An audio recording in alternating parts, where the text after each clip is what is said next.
नमस्कार किसान साथियों, आज हम बात करेंगे कि टमाटर में फल का साइज कैसे बढ़ाएं ताकि फल का जब साइज अच्छा ग्रो करेगा, फल फूल की संख्या अधिक होगी तो पैदावार पर सीधा प्रभाव पड़ेगा।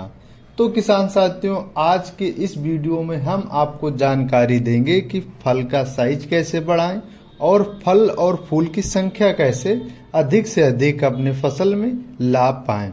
तो किसान साथियों, आज हम बात करेंगे टमाटर में। टमाटर की फसल पर आज आपको बात करते हैं और आपको A to Z जानकारी देते हैं। कौन सा स्प्रे कब देना चाहिए और कौन सा स्प्रे कैसे करें। तो किसान साथियों, अभी तक अगर हमारा YouTube चैनल नहीं सब्सक्राइब किया तो चैनल को आप सब्सक्राइब कीजिएगा और ज़्यादा से ज़्यादा किसान साथियों को शेयर कीजिएगा। चलिए बात करते हैं। किसान साथियों, आपको क्या करना है, कुछ समय को देख कर ही सिंचाई करनी है। अगर आपके खेत में अगर सिंचाई की आवश्यकता है तो आप सिंचाई कीजिएगा, अगर आवश्यकता नहीं है तो आप सिंचाई मत कीजिएगा, क्योंकि मौसम बेहद सुलझा हुआ है। क्योंकि कभी भी बारिश हो सकती है, कभी भी नहीं हो सकती। तो आप मौसम को देखकर और खेत में आवश्यकता है सिंचाई की तो कीजिएगा, नहीं आवश्यकता है तो नहीं कीजिएगा। लेकिन समय समय पर हम पोषक तत्वों की पूर्ति करते रहेंगे, या हम फर्टिलाइजर के रूप में करें या हम स्प्रे के रूप में करें, किसी भी तरीके से हम पोषक तत्वों की पूर्ति करते रहेंगे। जैसे कि अगर हमें देखा जाए, जब हमारी फ्लावरिंग स्टेज होती है, जब फल आना स्टार्ट हो जाता है, उस समय इम्पोर्टेंट हमें कौन से पोषक तत्वों की अधिक आवश्यकता पड़ती है। जैसे कि किसान साथियों, अगर हम बात करते हैं बोरोन की, फेरस की, पोटास की, सल्फर की, और इसके साथ में बहुत सारे पोषक तत्व होते हैं जैसे कैल्शियम होता है, इनकी बहुत अधिक आवश्यकता पड़ती रहती है। तो किसान साथियों, जिसमें से अगर हम बात करें सल्फर की और पोटास की, तो ये बेहद ज़रूरी होते, इम्पॉर्टेंट होता है फ्लावरिंग स्टेज के समय कि हमारे इस पोषक तत्वों की कमी ना हो पाए।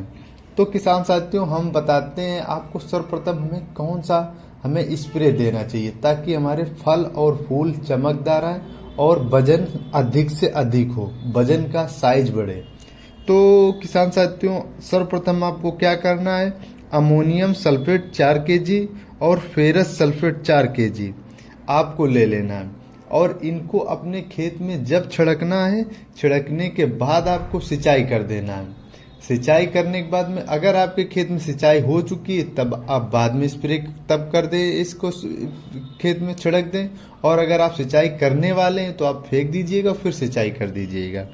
इसके अगर हम कुछ दिन के बाद में हम बात करते हैं, जैसे कि हमने ये अमोनियम सल्फेट और फेरस सल्फेट के 5 दिन के बाद, मतलब छिड़कने के 5 दिन बाद या 6 दिन बाद हम एक स्प्रे और करेंगे, जो कि स्प्रे हमारा होगा ह्यूमिक एसिड का, जो कि हम 500 ग्राम लेंगे, और NPK 13045 4 kg लेंगे।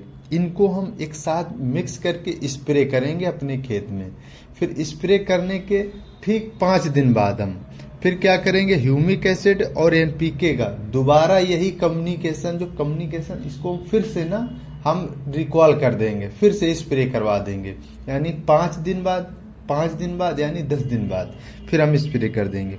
इसके जब हम तीसरा स्प्रे करेंगे तीसरी बार, तो हम क्या करेंगे, कैल्शियम नाइट्रेट 4 kg ले लेंगे और बोरोन 20% वाला 300 ग्राम ले लेंगे, फिर इसका स्प्रे कर देंगे। यानी हमारे 3 स्प्रे हो जाएंगे और एक हमारी खाद हो जाएगी।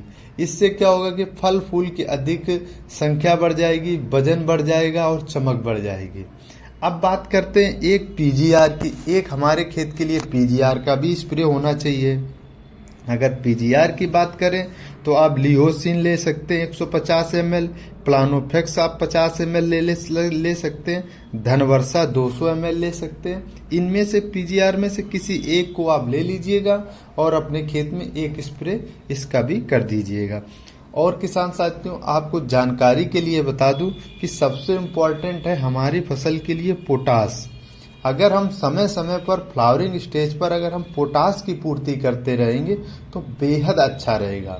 तो किसान साथियों, आप पोटास की भी आवश्यकता आपको है तो आप समय समय पोटास करते रहिए पूर्ति, और बाकी सल्फर है, बोरोन है, फेरस है, इनका तो हम पूर्ति स्प्रे के रूप में, खाद के रूप में करते ही रहेंगे। किसान साथियों, अगर ये स्प्रे आप समय पर करते रहेंगे समय पर, तो आपकी फसल में ग्रोथ और चमक और वजन अधिक से अधिक टमाटर में दिखेगा। तो किसान साथियों, अगर वीडियो अच्छा लगा हो, जानकारी अच्छी लगी हो, तो हमारे चैनल को आप सब्सक्राइब कीजिएगा। धन्यवाद।